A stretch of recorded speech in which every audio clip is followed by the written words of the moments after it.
Hey, starting my Instagram Live for the day. Going to talk about latest news, but there's actually not that much in the latest news. So I think we just talk about some random things like what's happening, what's going to happen in the new normal. I'm kind of interested as things die down. They're not going to die down. Hey there, Ron. Feel free to ask questions while I'm doing this. Or you can email me questions. Email me at altucher@gmail.com if you have some questions. I'll be happy to answer them. Sometimes the questions go by so fast on this, I don't always see them. So if anyone wants to email me some good questions, even questions other people have on this, it's altucher@gmail.com. You can always email me with questions, and I'd be happy to answer them. Questions could range from anything from creativity to what's going to happen in the economy, to investing, to entrepreneurship, to anything else, fear, anxiety, all of these things we're all dealing with. We're all dealing with anxiety. We're all dealing with fears about three things. I think health. We're all worried if this virus is going to affect us or the ones we love. We're all worried about the effects of an economic lockdown, and we're all kind of worried about, what's going to happen in the future. What is the status quo, the new status quo going to be? And I don't know if there's really any answers to any of these things. I mean, on the one hand, I think things are a lot more positive than the headlines. Like, I'm going to look at CNN right now. Okay, I've specifically avoided CNN.com all day. I have no idea what CNN is saying. So here's the top thing. Coronavirus is dividing blue cities from red states. Oh, I didn't know this virus was political. I thought everybody gets hurt equally or not equally or whatever. Like, why is the first headline on CNN about politics more than the virus? I hate how in the most important country in the world, arguably the United States, is making decisions totally based on politics. Like, for instance, is that a doll of me on the bookshelf? Yes. Here's another version of it. This is my James Altucher doll. I have another one too that's kind of funny, but I don't know where it is right now. And then this doll. Yes, this is my G.I. Joe choose yourself version of me. So I wouldn't recommend that doll, buying that doll at stores. Might get coronavirus from it. But why has everything become so political about coronavirus? So for instance, I've been looking at chloroquine since early February because it was so successful at fighting malaria and other diseases. It seemed interesting here. And I was reading about it. Apparently China as early as late January, early February recommended looking into chloroquine. And again, I don't believe China one way or the other, but it was just something that's interesting. But ever since Trump mentioned chloroquine, now if you mention chloroquine, you must be a Republican. And if you're a Democrat, you have to hate chloroquine. Like, these decisions are not political. Like, I'm a Democrat in most cases. Like, I like certain candidates for mayor of New York City. I liked Andrew Yang's UBI. I like many Democrat issues. I like some Republican issues. Like, I think there's probably better ways to do taxes than are currently done. And although I like Democrat issues, there's probably a better way to do healthcare, although that's an issue on both sides. I didn't change my clothes since yesterday. I'm honest about it. Like, you don't really need, here's a very important thing. Let's discuss the new normal for a second. So yesterday I pointed out a lot of positive news and data related to the coronavirus. I'll kind of summarize that in a little bit. But let's talk about the new normal. And part of the new normal is I don't think people are going to care about clothes and looks as much, because we're going to be a lot of us, 44% of jobs in the United States right now you can do while working from home. They're potentially remote working jobs. 44% of all jobs. That's about 50 million people, or about 60 million. No, it's about 50 million people. There's 128 million jobs out there. About 50 million is 40%. So 50 million people can easily work at home. And I think we're going to see a lot more remote working. And what's going to happen with remote working? Well, I don't have to care about if I wear the same sweater 2 days in a row. Or maybe I don't take as many showers. Yes, it's just disgusting. But you don't have to like dress up for and go into work as much anymore. So the new normal is going to be that. Now, some people say, well, try to stick, during this period of quarantine, dress up in a suit. Are you fucking kidding me? I'm not going to wear a suit in my house, particularly if I'm quarantined. Nobody likes to wear a suit. Who wants to wear a suit in their little office in the basement? Like, people are not going to, okay, someone says, what about personal hygiene? Yes, if you go outside and you come indoors, you need to wash your hands. You need to wash your hands as much as possible. I think what we know about I would say in this order, here's what we know about avoiding getting the virus and avoiding transmitting it. Most important thing, hand washing. So someone says just wear a suit from the waist up. That's kind of like how judges do it, right? So, okay, here's what we know is the most important thing for avoiding and transmitting the coronavirus. One is washing your hands. The other is, we know that works. The other is masks. Now, there was some debate about this early on, but it's pretty clear that wearing a mask does protect you a little bit from getting it, but also it protects those around you from getting it. Wearing a mask and gloves is perfect for making sure you don't spread. They get spread through tiny droplets that come out of your mouth, or nose, like sneezing or coughing. If you're wearing a mask over your nose and mouth, you won't transmit it if you have it, even if you're asymptomatic. So those are important. The next thing is social distancing. We know that if the less you interact with people, just obviously, the less likely you are to get it. And gloves help because the virus could live on surfaces. So for instance, if you live in an elevator building and you go into the elevator and you have to hit the button for the bottom floor, then you're kind of getting exposed to the tiny particles that everybody else in the building has who has pressed the first floor. So in my building, for better or for worse, 90% of the people in this building have left town. I live in New York City. 90% of the people in the building have left town. They probably left for the Hamptons, which jokes on them. There's only one grocery store in East Hampton, and that grocery store is now empty. I don't even know if there are any hospitals in the Hamptons, and there's only one skinny road that gets you out to the Hamptons. So all those people left New York City. They brought coronavirus with them. All these wealthy people in the Hamptons are getting coronavirus, and they can't shop for food, and they can't get to the hospital quickly. Better to have stayed in New York City, which is the capital, the epicenter of coronavirus in the world. So somebody said, would I shift to saying physical distancing? Yeah, I think physical distancing is more accurate than social distancing. I don't know why they gave it the name social distancing. I'm just saying social distancing now because that's the name everyone understands. But physical distancing does seem more accurate. I think somebody should invent a tape measure. You hit a button and boom, it goes out 6 feet automatically, and then you could just shove it around to kind of get everybody who's 6 feet from you away. So, but I do think part of this new normal is we're going to, someone says the term has been around for decades. Has social distancing really been around for decades in terms of viruses or for other reasons? So, that's Link 8822 knows the answer.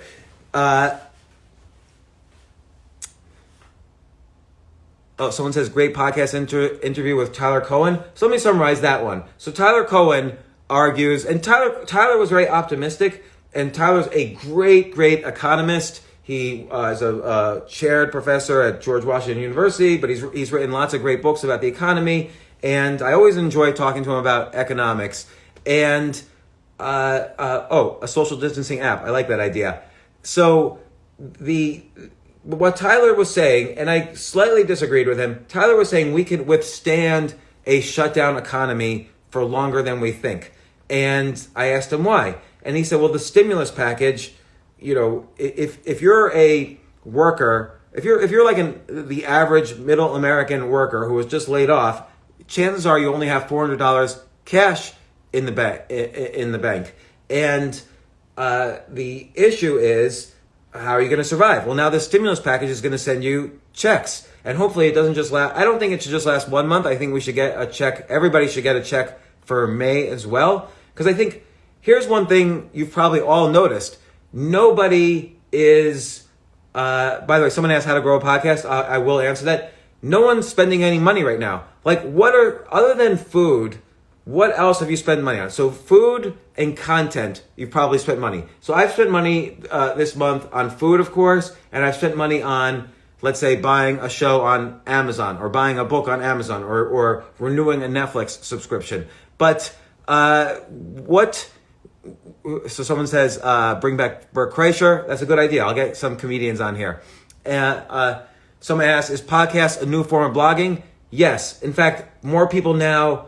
Here's the interesting thing, and this was almost disappointing to me about the podcast, but now I'm used to it. So I've been a writer my whole life, and I've been professionally a writer since 2002. And so I've been a professional writer for almost 20 years. And I built up an audience from writing. And then when I started doing the podcast, okay, people were listening to it. But in the past 3 years, if people stop me on the street, they stop me on the street because they say, I love your podcast. It used to be they would stop me on the street and say, oh, I love your writing, or I love that book you just did, or blah, blah, blah. Now it's almost 95% of the people who stop me on the street or write me emails say, I love the podcast. So podcasting, I would say, has gone past blogging. To set up your own blog now, unless you have a very niche audience, who's gonna read your blog? And there's no more, people don't go to other people's websites anymore. They go to LinkedIn or they go to Medium and they read whatever the top content is on those sites. So it's very important. And I think it's interesting also audiobooks. Like, I still get checks every month from Audible on books I've written in 2013 or 2012. And I don't even get checks from Amazon anymore. Those books aren't selling any copies, but they're still selling audiobooks. So, and the question, someone asked, can I still write? I still write every single day, but I think someone asked, do you record and watch my own stand-up sets? Almost 100% of the time. It's very important. I'm not done with podcasting yet, but it's very important when you're learning something, particularly like stand-up. It's very important to videotape what you're doing, and then you could see almost in real time how to improve your performance. So before I was recording my stand-up comedy, I had a very bad habit on stage that I didn't notice until I videotaped my stand-up sets and I started noticing it. I was like getting tense in my shoulders, and I started reminding myself, relax the shoulders. And guess what? More people laughed the more I relaxed my shoulders. So you learn, and then you see jokes where people didn't laugh at this one part. Okay, just chop that out. People didn't laugh at this other part. Chop it out. You start to see the feedback more from a more objective perspective. So this goes along with any kind of learning. When you learn something, it's very important to challenge yourself, have some recording of how you challenge yourself, and then get feedback from a coach or from yourself or whatever. And then you go through that cycle, and that's the fastest way to learn. So someone says, let's watch and hear your critique first. You know what the problem is right now is that the problem is that there are no jokes anymore, except for jokes relating to coronavirus. Because I had jokes about Iran. That's ancient. That was just 2 months ago, and that's ancient history now. Like, what even happened to Iran? We like January 3rd, my kids were asking me, are we about to get drafted into World War III? And I'm like, what are you talking about? And apparently, I didn't even know the name. I didn't recognize the name of the guy we killed from Iran, but he was this bad guy. And everybody was saying, oh, World War III, World War III, World War III. That news disappeared almost instantly. What happened to Iran? Did they all get coronavirus? We don't even know. And then I had jokes relating to Prince Harry. Like, I didn't know you could quit your family, blah, blah, blah. And why is he going to Canada? His grandma's face is all over the currency. It's not going to do him any good. But these jokes now are hopelessly out of date because it's the only time. I'm looking at CNN right now. The first 27 articles are all about coronavirus. And here's one article about Biden. And Biden, how is virtual campaigning. And so what else? I also would have jokes about families. I have 5 kids, 4 daughters and a son. So I have jokes about that. And I would have jokes about, if someone's a vegan, what I think of that. If I have all sorts of jokes that seem sort of like out of date right now, because the only thing that's important is coronavirus.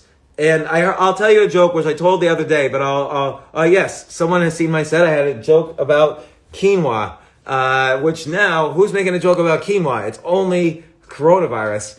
And by the way, I almost bought some quinoa yesterday. I can't believe it, because I'm trying to eat healthy in this period, because you're just sitting around all day. It's funny. Someone just mentions airline food. I kind of think airlines are all going to go out of business, and Tyler Cohen and I discussed this on my podcast.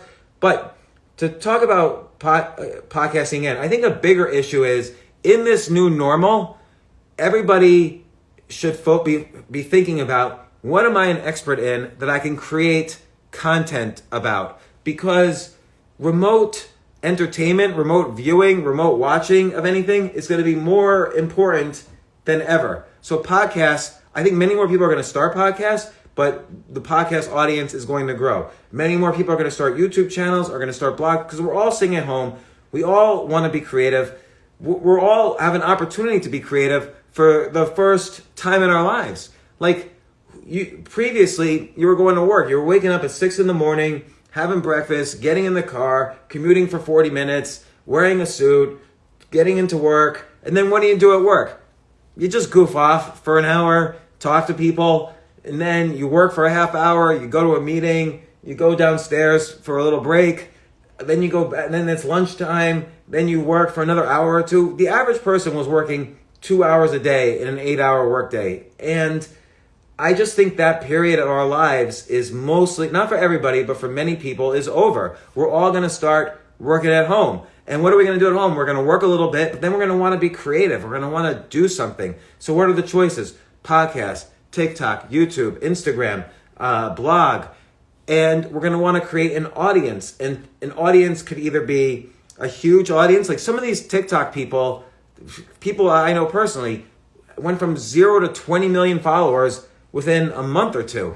So you can get a very shallow but huge audience on platforms like TikTok or even Instagram. Or if you blog, maybe I just read an article the other day.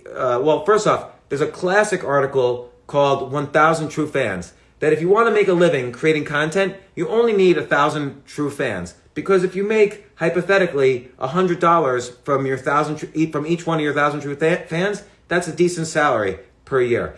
And it's even better. I read another article recently called 100 True Fans, where if you're really selling, if you have a very specific niche that you're interested in, or niche, I don't know how to say it, niche or niche, and you're selling high-end products, like let's say a newsletter or an online course or some other high-end product, you really only need 100 true fans, and you could sell them $1,000 per fan, and you make $100,000, which is a decent salary. So I think content and creating an audience and creating a way to communicate to that audience is going to be more important than ever. And again, podcast, Twitter, Instagram, TikTok, these are all ways to build an audience. And then a way to monetize an audience is you sign up for a site like MailChimp and you create an email list. And then once you have an email list, you can directly communicate with your followers. And Ramit Sethi, in 2012, I think, he said, trust me on this, create your own email list. You're never going to regret it. And niche, so that's how I'm going to say it. Ramit Sethi told me, create your own email list and you will never regret it. And I was like, I don't need an email list. I just like to do my thing. And he's like, trust me, create your own email list. So I did, and he was right. You can monetize your email list to who knows how much. Like Ramit himself probably makes 40 or 50 million a year in revenues because of his email list. I know many people who monetize an email list. And, someone says Reinvent Yourself has been a good reread now in the last few months. I agree. I think when we come out of this new normal, reinventing ourselves should be on the top of everyone's mind. You have a choice now. You can go back to the life you had before, or if that life still exists even, or you can choose now. You can really choose yourself. You could become a creative person. You could start a podcast. You could start an online course. You could change careers. Hopefully the stimulus is enough for some people that they could even change careers, or they could, I sort of think that we should have an ongoing UBI to protect most of America if there's a second wave of the pandemic, or if we have to do a lockdown again for a week or whatever. So, would coronavirus change people's profession? Someone's asking that. Absolutely. My list of 10 ideas for the day today is all the jobs that are going to change. For instance, again, if your idea, we'll talk about Ackman in a second. If your idea was, I can't wait till this virus and quarantine end because I'm going to move to New York City and open up a brand new restaurant. If that was your idea, that's the worst idea in the world. Like, restaurants are just not going to reopen and be popular in New York City for a while. Why would I go to a restaurant in New York City when I could just order deliver into my own house?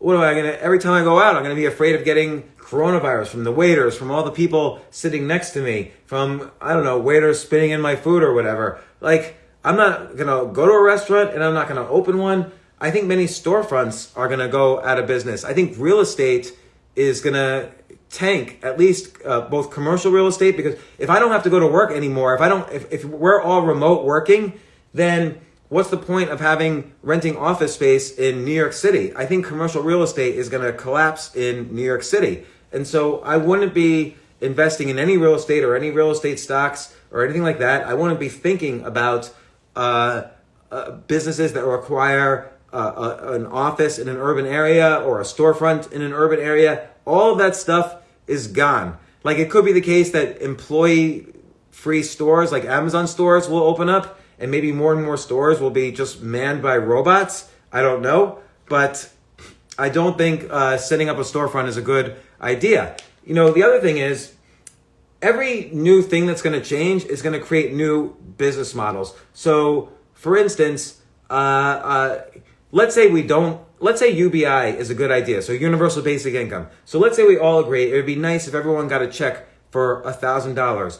Should the government pay that $1,000? Or maybe as a community, we should, people who run businesses or people who are wealthy should, instead of getting their full tax, maybe they should contribute to a UBI fund in every community, and then that gets dispersed to all lower income or medium income people in that community. So I think we need to think about creative ways of distributing wealth. And by that, I don't mean in a socialist way. I don't think the government should take wealth and then reallocate it. The government is really good at messing up how they allocate money. Like, the reason why taxes, other than the obvious reason, the reason why taxes are kind of bad in general is I don't like giving my money to the government and then it goes to pay for a war with Iran or Iraq or Afghanistan or whatever. I want to have a little bit more say how my money is allocated. And also, when I send packages, I use FedEx. I don't use the post office. So I trust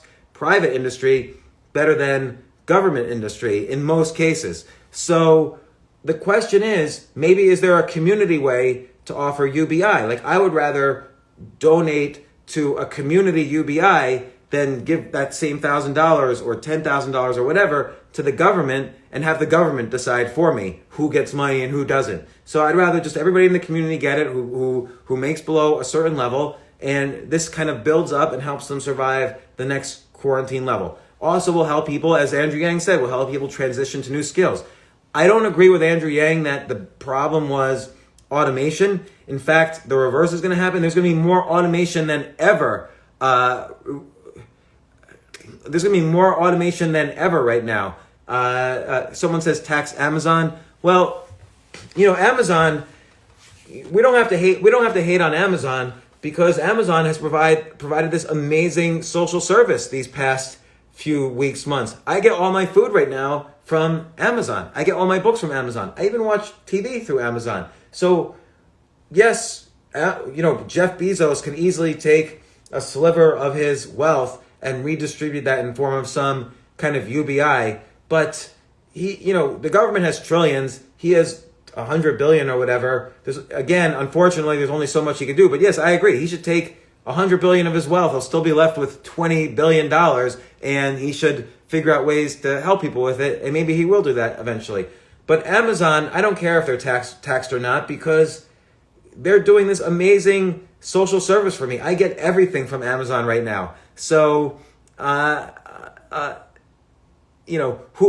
of you this month have probably ordered something from Amazon. I even get medication from Amazon. So it's kind of insane, how good of a company Amazon has been for all of us during this period. So any companies relating to remote, like if you want to know a stock pick, I don't think you could go wrong buying Amazon stock, because as people stop going to the bookstore, as people stop going to grocery stores, as people stop going to clothing stores, where are they going to buy stuff? So they're going to buy stuff from Amazon. I read a statistic that people are 70% more likely to buy a brand on Amazon than even on that brand's website. They'll go from the brand's website to Amazon to get all the benefits of Amazon, like the free shipping and all that kind of stuff. So should Jeff Bezos pay his employees more? Sure. I that's person by person individually. I can't dictate what Jeff Bezos should do. The market will stop using Amazon if they don't like how Amazon is treating their employees. And yet we all say Amazon should treat their employees better, and yet we all order from Amazon. So you kind of have to put your money where your beliefs are. So, Amazon is a monopolist. That's true, because, for instance, where else would I buy books right now? I'm only going to buy books on Amazon. But that said, where else would you buy books? Where else would you buy, groceries or canned goods if your local grocery store doesn't deliver? So I don't know. So here's a good question. What will people do in the time they used to spend commuting?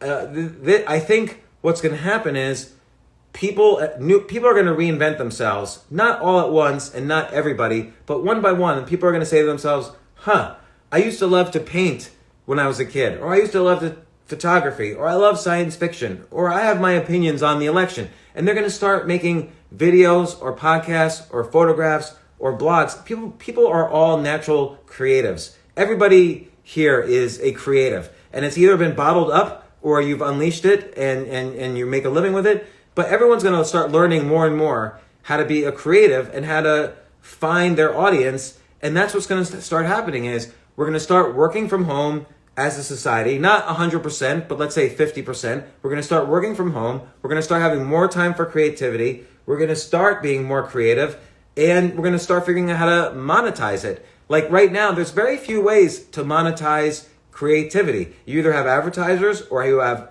someone pay for your creativity, or you have subscription. But that's it. There's no other way to make money from creativity. Or there's also patreon.com, stuff like that. So I think there's going to be more business models involved with creativity. If you come up with a business model involved with creativity, so for instance, Rena, you just said you started a Facebook group. I think there are going to be more subscription Facebook groups. Like more people will say, hey, I've got a Facebook group about investing, and you'll have some free content, and then you'll have a private group where people can only get into the private group if they pay you a subscription. So in the podcast world, a friend of mine, John Lee Dumas, has Podcasters Paradise, which he charges like either $1,000 or $2,000 a year for people to go into that private group. Thousands of people are in that Facebook group. He's made a good amount of money, I assume, and he's transparent about how much money he's made. And there are thousands of podcasters there exchanging information, helping each other, asking questions like, what mics do you use? How do I make a podcast grow? Who are the best advertisers? Who are the best companies to work with? Who are good guests? So we're gonna see more Facebook groups that are for pay, subscription only. We're gonna see more anybody who has a business idea now on monetizing creative content. So for instance, I would like to see I talked yesterday about a sponsorship exchange, but what about an influencer exchange? So on the one side, you have influencers. Like let's say there's a girl with 20 million TikTok followers. On the other side are people who want influencers to help them expand their own brands. Like let's say I'm selling t-shirts. Well, I can maybe have an exchange where I meet all the TikTokers who are willing to wear one of my t-shirts that I make in exchange for some money, and then the exchange figures out the price, and takes care of the transaction and the security and so on. And I think there's going to be business models like that will get set up so that we don't want to just monetize Twitter. We don't want to just monetize Facebook or TikTok. Mark Zuckerberg doesn't need to make another dime just because you and I argue on Facebook or Instagram. But it would be nice if content creators had different ways now to monetize other than the current models. So I think that's going to be key. Someone says audience is key. So business models that involve understanding what your audience is are going to be very important. And in the podcast world, it's a little unclear, the demographics of the audience. Like Apple doesn't always share that information. So definitely any business model involving monetizing creativity is going to be a front runner in the new normal. What else is going to be a front runner in the new normal? We talked on these IG Lives about monetizing online education. So there are a lot of online learning schools out there. So you have to kind of be creative. What else does it need? But I think what I would like to know is what maybe the best course. Maybe if let's say you're interested in learning computer science. Well, there's a JavaScript course on Code Academy, and it's a 30-hour course. And so that means within a week I can be proficient at JavaScript. And that's a very sought after skill by a lot of web development companies.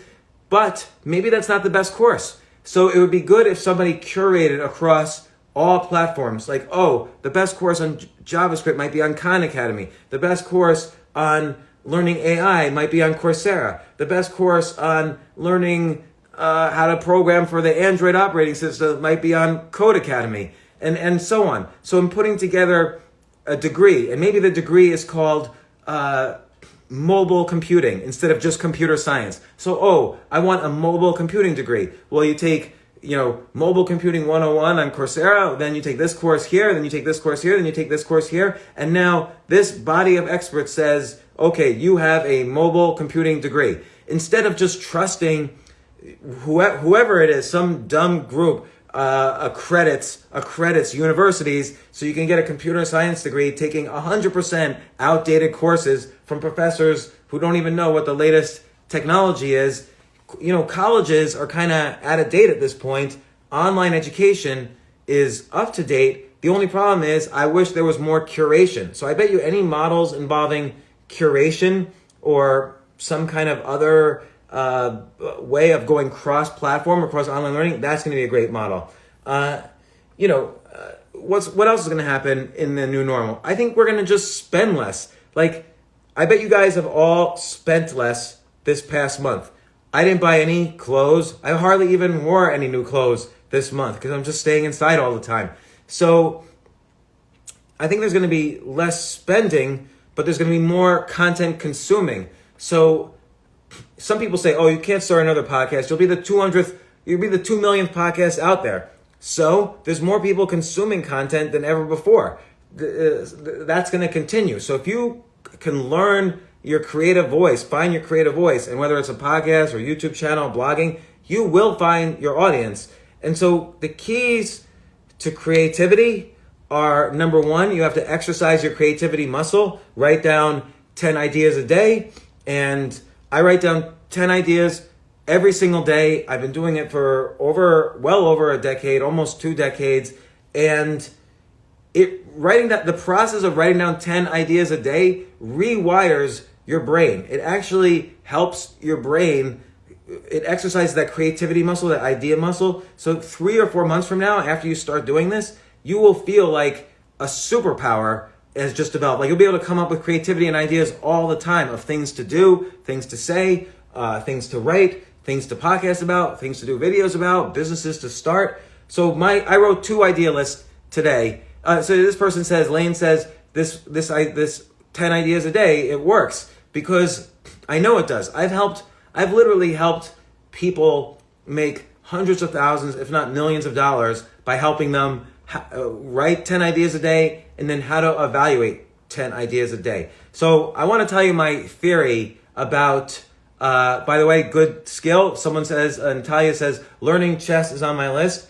I play chess every single day. It is a fun way to just escape out of kind of this reality a little bit. But I forgot what I was going to say though, but 10 ideas a day is the number one thing for increasing your creativity. And again, I've helped people with this 10 ideas a day come up with great ideas for their businesses and then enact them. Oh, here's a way that I've been writing about for my next book about how you should determine if an idea is good or bad. So let's say you have a business idea and you think to yourself, this is a great idea. So there's a theory that I'm going to call conspiracy numbers. So if an idea is good, how many things have to conspire in order for your idea to work? The more things that have to conspire, then the higher the conspiracy number, then the worse an idea it is. So for instance, let's take this from your dad's a 2200 player, I'm 2204, so your dad's a good player. Let's look at an actual conspiracy theory and see if conspiracy numbers work. So let's take 9/11. So there's a conspiracy that the government was planned. There's a conspiracy theory that the government planned 9/11. So let's just look at what the conspiracy number for that is. First off, the government has to be smart enough to pull off a 9/11. Second, the government has to be smart enough to blame it with reasonable, credible proof that it's Osama bin Laden and the Taliban. And the third thing is, 1,000 people in the government who were involved in planning such a complicated operation would have to keep quiet. So that could be a conspiracy number of hundreds, because you don't know how many critical people have to keep quiet in order to pull this off. So that conspiracy theory doesn't work because the conspiracy number is too high. Now, let's say I wanted to create a social network. The conspiracy number is very high because I would have to get other people to, social networks are only valuable if lots of people are using them, and they have to grow exponentially, kind of like a virus. So it's very hard to get any app or any network to grow exponentially, to get people to use it, for it to grow viral. So that's too high a conspiracy number to work. So a friend of mine had an idea. He wanted to he needed to make a lot of money. He needed to make a living, but he wanted to write a book. And I said, okay, let's look at the conspiracy numbers. You have to write the book. That's conspiracy number one. You have to convince an agent to like the book. That's conspiracy number two. The agent has to convince a publisher to publish the book. That's conspiracy number three. The publisher has to convince bookstores to promote the book. That's conspiracy number four. And then you have to sell a lot of copies if you want to make a living from it. So that's conspiracy number five. So the conspiracy number is too big for writing a book to work if you need to make a living fast. So we switched his idea to creating an online course, and boom, now he's making, as soon as he set up his online course, he's now making a steady living from the proceeds from selling this course. So, because an online course, all you have to do is make the course and then go on some podcasts, and boom, you'll start selling your course. So that's a conspiracy number of two. Creating the course, going on some podcasts, now you'll start making a living from selling your online course. So this is a great question. How do you manage uncertainty? That's the big issue here. Because if we knew when this coronavirus pandemic was going to subside, if we knew for sure, then here's the uncertainty right now. We don't know when the pandemic's going to end. We don't know how critical the economy is going to collapse after this lockdown is over. And we don't know what businesses are going to survive and not survive once we get back to we don't know what the new normal is going to look like. So there's so much uncertainty. We've never had to deal with this kind of uncertainty before. And you know what? There's a lot of evidence that humans would actually give up money, and there's various studies, humans would give up money in exchange for certainty, even if it was bad news. Like you would rather get a dollar now than a possible $1.50 later on in the day. So people just don't like uncertainty. There's the whole phrase, a bird in the hand, blah, blah, is worth more than two in the bush.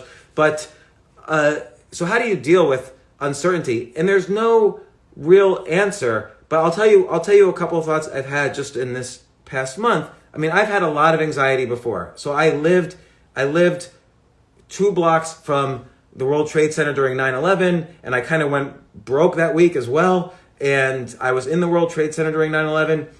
During the financial crisis, I lived across the street from the New York Stock Exchange. I actually lived on Wall Street, and I was on CNBC almost every day.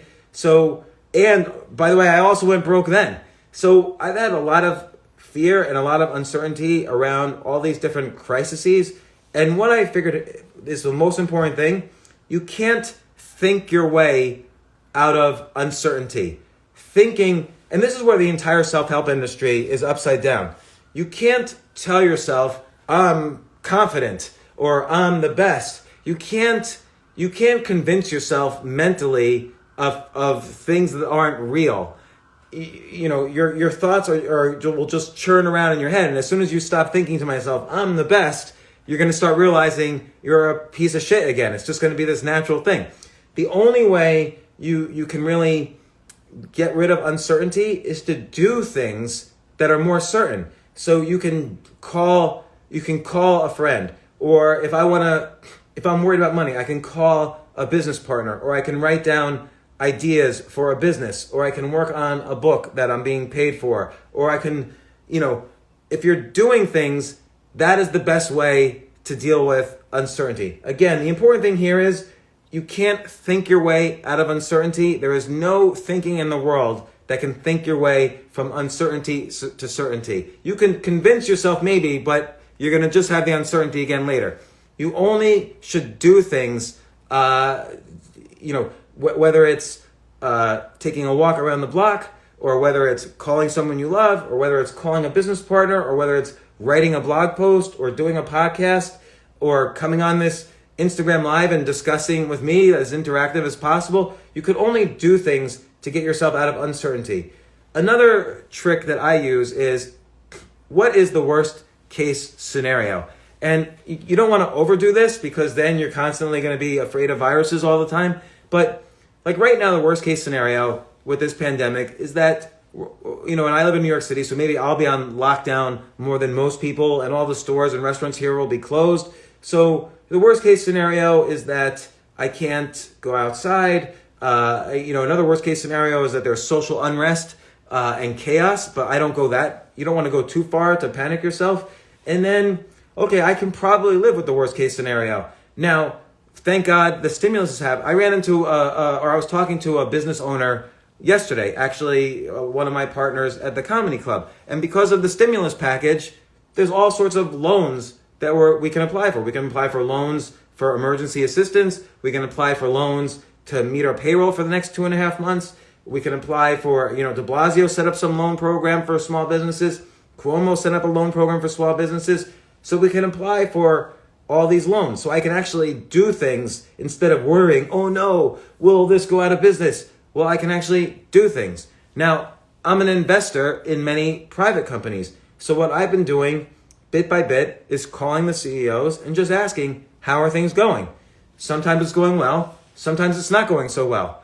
And it's interesting to see when I talk to people what industries are doing well. Like, I had no idea the marijuana industry right now is going through the roof because everyone's so anxious. They're taking marijuana more than ever. Like middle Americans who normally you wouldn't think of as taking, edibles or whatever, they're consuming marijuana more than ever to deal with anxiety, to sleep. They're hoarding supplies just in case marijuana is shut down. So all these cannabis stocks, and I don't even really know, I'm not invested in any of them, but IIPR is a real estate marijuana play. Maybe that's a good play right now. I don't know. But certainly the cannabis industry is a good industry to invest in. So you're a body shop painter and you're doing well. So you paint the indoors of body shops where they fix cars. Is that right? So, someone's mentioning Pig Out chips. So I'm an investor in Outstanding Foods, which makes these, it's not this one. I don't have any snack foods flying around. But they make out these Pig Out chips where they're vegan chips that have, and this goes along with the slow carb diet, I guess, but it has like 25 grams of protein in a package and no pork. It's all vegan. It's mushroom based. And so industries like that are going to do well. Snoop Dogg just invested. So he uses it as his munchies to satisfy his munchies when he smokes. So, with the rise in cannabis might be the rise in like different kind of snack companies. I don't know. If you come up with an innovative business model involving delivery, let's say drones that deliver, man, that's like a twofer. You have drones and delivery are going to be surging in the new normal. Drones are going to be used for delivery. If you come up with a new business model, power to you. I tried thinking of one, was having a little difficulty, except of course I can create a newsletter involving drone technology, drone stocks, how to build your own drone, a podcast with drone manufacturers, a TED Talk. Oh, thank you. Pig Out Chips, outstanding foods, gratuitously sponsoring it. Tastes great. So what are my thoughts when I invest in a company? So when I invest in something, usually I invest in private companies. This is not stocks, but private companies might have, public companies and stocks might have the same issue. But this is really true for private companies. I like to know that there's an investor smarter than me investing in the company. So let's say you want to invest in stocks. Look at Warren Buffett's portfolio and simply invest in it. Because I bet you all of those stocks went down this past month. So you can get Warren Buffett's entire portfolio and at a discount to where he was happy owning it. It's like Warren Buffett is your for free intern. He's like your intern bitch a little bit that gave you some stock picks and you were like, Warren, not now, I'm going to wait a month. And he's like, suit yourself, I like these right now. And then a month later, everything's 30 to 50% lower. And you're like, see Warren Buffett? That's why I'm the expert and you're just Warren Buffett. So there's great way, if you just invest with this one philosophy, I hope someone smarter than me is invested in this, then that's 80% of the problem in investing. Number two, if the CEO has run a company and sold it before or created value for his investors before, that's the second thing I look for. Because it's one skill to start a company, it's a different skill to build a company, and it's a third skill to sell a company. Even if you're great at building a company, it's very difficult to sell a company, surprisingly. So you want to make sure the CEO knows how to sell a company. I'm invested in like 15 different private companies, and at least two of my CEOs they don't have experience selling a company, and I can see the difference between how they think and how the other CEOs think. So those are the two most important criteria I look for when investing in a company. I look to see what other investors are involved in the company. So for instance, when I invested in a company in 2007, right before the financial crisis, I invested in a company called Buddy Media, and I knew the CEO because he had just sold golf.com to AOL, and he wanted to be the CEO of a company I was starting, and he gave me a whole bunch of ideas. I stole all his ideas completely, and then I didn't hire him. But when he was starting his own company, I was interested, and then I saw that Peter Thiel was investing. So I figured, okay, Peter Thiel is the founder of PayPal, the first investor in Facebook, and Peter Thiel is now investing in my friend's company. So then I had to beg to invest, but I invested, and they sold in 2012 to Salesforce.com for around $800 million. So just using that technique of, is the CEO, has he done it before? Has he built and sold a company before? And are there people smarter than me investing?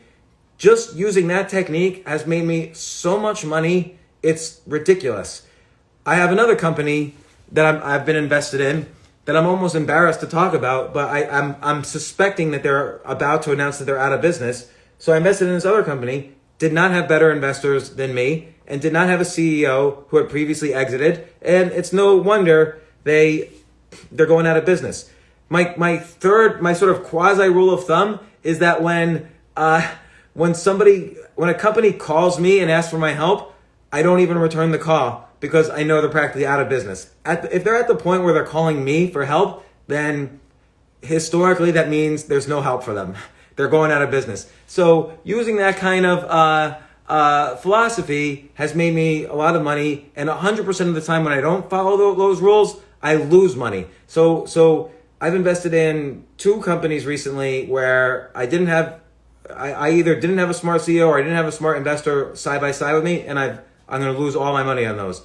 And other investments I've made where I've had those two criteria have worked for me. Now, if you want to invest in stocks that way, simply look at Warren Buffett's portfolio. If you do a Google right now, what stocks does Warren Buffett own? You're going to see a list of stocks he owns. Let's do it right now. What stocks does Warren Buffett own during this crisis? I'm going to Google it. Exactly that. What stocks does Warren Buffett own? Oh, it filled it in for me. I just had to type in W. So Warren Buffett owns Bank of America, Coca-Cola, Kraft Heinz, Wells Fargo, Apple, American Express, SiriusXM, and US Bancorp. So you can look at those. Those are the biggest companies he owns. But I would take a look at the smaller companies or the companies he just bought in the last 2 quarters that might be down now from the price that he bought it at. And then, so if you look at the smallest, I'm going to see what the smallest ones. Okay, so here's a little secret that I use. There's a site, write this down, J as in James, 3SG, j3sg.com. This site will tell you everything that every investor just bought. So I'll type in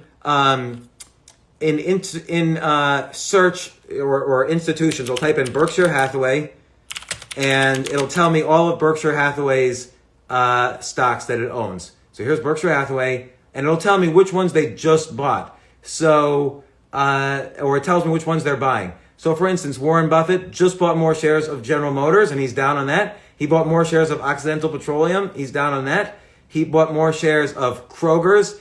That's actually a new buy, and he's way down on that. He bought new shares of Biogen, and he's down on that. So you can buy Kroger's and Biogen, and Warren Buffett just bought them within the past 6 months at a higher price than you're buying them. So guess what, Warren? You just worked for me, and I got a discount to everything you recommend. So that's a great way to invest. It's kind of hard to lose money if you invest that way.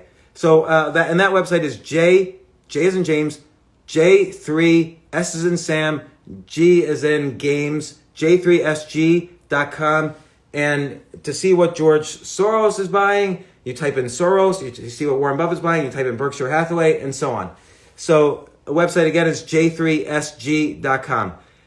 I've been investing in stocks this way since about 2006. I did it professionally for a while, where I invested another bank's money using this technique, where I would find the best investors in the world, and I would always invest in stocks at a discount to where they bought it. And that was a very successful way to invest. So I made more money when the market was going up, and I lost more money when I lost less money when the market was going down.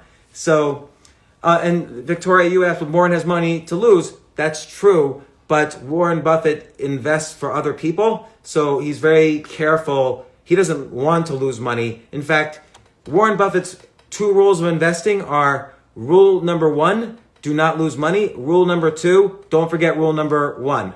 So if we just trust that those are his rules, and we also trust that he's not investing he used to invest for himself, now he invests for a large number of people. So it's always news when I see that Warren Buffett has just bought shares. So Warren Buffett, again, this past quarter, he bought shares in Kroger's and he bought shares in Biogen. Interestingly enough, he also bought some shares in the S&P 500 last quarter. So he, even after a 10-year bull run, without this virus, he was assuming the market was going to keep going up. So, and again, if you go to j3sg.com, every quarter it updates with how the best investors, what they bought. Crypto, my story on crypto doesn't change ever. Like, eventually the world will go to some digital, decentralized currency. It's just not going to happen yet. But we see there's been some flight to safety. Bitcoin bounced hard off of his lows. There's $200 billion invested in Bitcoin. It's not a fad. And millions of hours of software work has gone into Bitcoin. So it's going to be hard to make a better digital currency than Bitcoin. So I think Bitcoin is here to stay. I think this situation has slowed down the ramp up of Bitcoin, but it's here to stay. The stimulus is interesting. The stimulus doesn't help crypto. The stimulus actually helps other currencies because it's good. I'm glad actually that we have a centralized currency right now, because otherwise they wouldn't be able to do the stimulus. Like, they're just printing money out of thin air. You can't print Bitcoin out of thin air. That's the good thing about Bitcoin, except in times of crisis.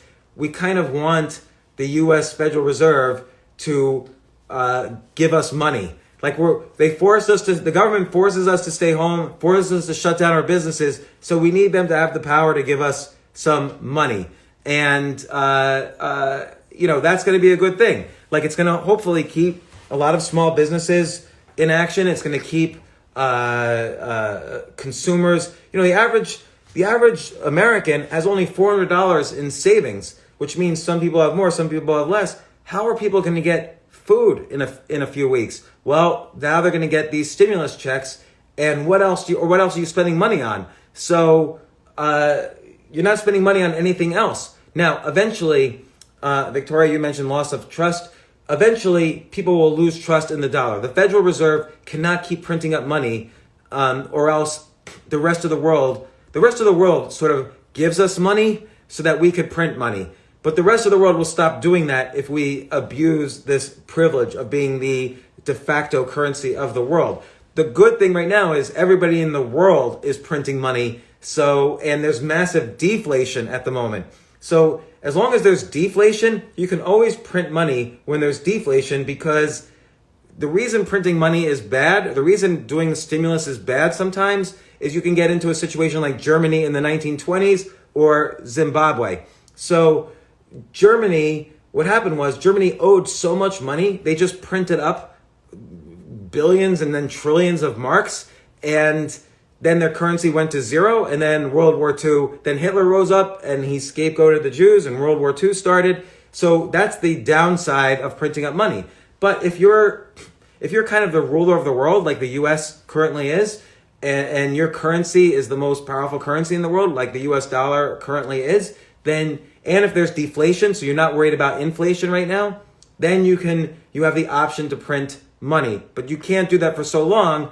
But fortunately, they can do it right now and give us all money. That's how, I'm kind of simplifying these economics concepts, but in a nutshell, we would normally get worried about the bailout if the US wasn't the dominant currency in the world, or if there was inflation.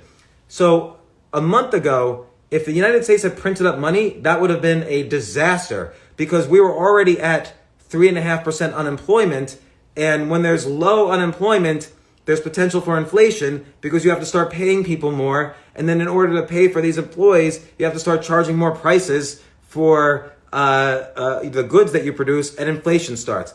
But now that sadly, we're going to probably have 20% or 30% unemployment rate. I would say 20% unemployment rate.